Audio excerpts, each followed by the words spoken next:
Welcome back. So the Judicial Conduct Tribunal into Judge President Selby Mbenenge probed the involvement of the Office of the Chief Justice in crafting Andiswa Mengo's complaint. Later in the day, the focus turned to how the complainant spread sexual pictures sent to her by Mbenenge to some High Court secretaries in the Eastern Cape. Ziniko Mhlaba filed this report. The Office of the Chief Justice took center stage at the Judicial Conduct Tribunal, looking into sexual allegations against Eastern Cape Judge President Selby Mbenenge. The inquiry is hearing claims that Mbenenge sexually harassed High Court Secretary Andiswa Mengo.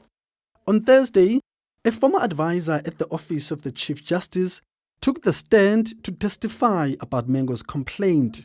And you heard Ms. Mengo saying that you had told her, that you had called her. Yes. To tell her that she needed to redo this complaint. Yes. And then soon after that, you happened to discover a copy of the complaint on your personal folder. Is that correct? Yes, because initially I was searching for it in the JSC folder that I had created. Mm-hmm. Yes. So as and when I was going through my personal folder, which was in my laptop, I then discovered a complaint where it was named Miss Andiswa Mengo. When I opened it, I saw that it was the complaint, the initial complaint, but it was not commissioned. Mm-hmm. Yes. And when was that? When was that you went through that process of finding this? I think it was on the 13th of January, because I immediately sent it to Ms. Songa to give it to present it to the tribunal. Okay, so to run through that morning of the 13th of January, you watched the evidence, you heard Ms. Mengo talking about you phoning her to tell her to do a new complaint. Yes. You looked at your laptop.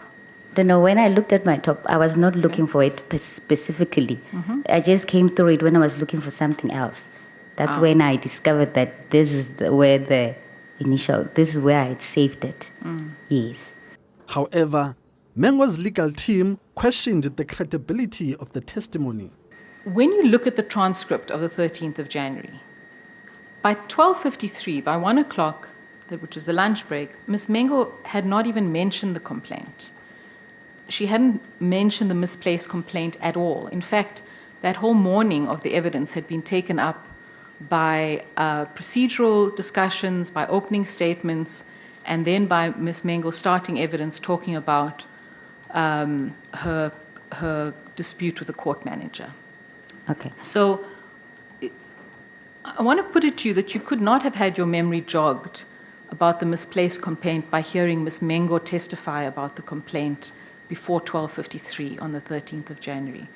Is it possible that you're mistaken in your memory about that? It's possible that I've mistaken. Maybe I did find the original first, and then when she later testified about the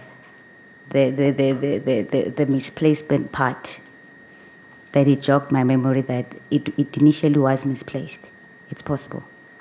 You see, Ms. Moretwe, I find this difficult to believe because a case like this is not an ordinary case. You yourself talked about it as being very sensitive. Later in the day, the tribunal heard that Mengo discussed the matter with her colleagues. I could not immediately at the time when I received the picture. This is also because before she sent the picture, there was a message that she sent before sending the picture. She said, there's an older man or father that is abusing me.